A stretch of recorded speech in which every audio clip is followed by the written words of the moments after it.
Chapter 4. The Mysterious Forest. As Emily slept peacefully in her bed, she dreamed of her magical journey with the moon. But when she woke up the next morning, she couldn't shake the feeling that there was something else out there, something she hadn't seen yet. She thought about it all day, wondering what other mysteries and adventures lay waiting for her. And as night fell, she decided to go on another journey with the moon. This time, the moon led her to a mysterious forest. The trees were tall and dark, and the air was thick with the scent of pine and moss. As they walked through the forest, Emily felt a sense of unease.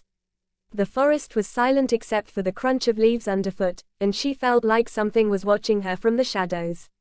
But the moon led her deeper into the forest, and soon they came across a clearing.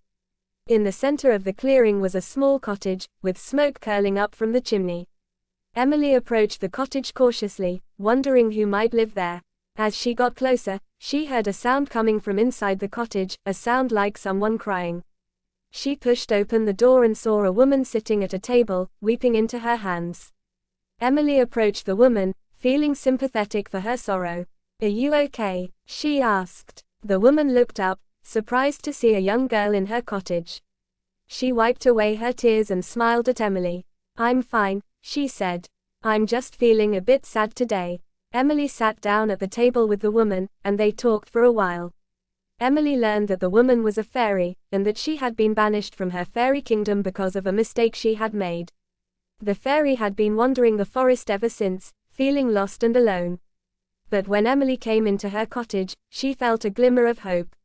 She felt like maybe, just maybe, things could get better. Emily sat with the fairy for a while, talking about life and love and all the things that mattered.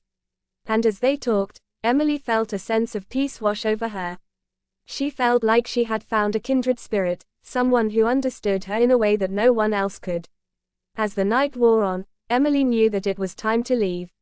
She said goodbye to the fairy and promised to visit her again.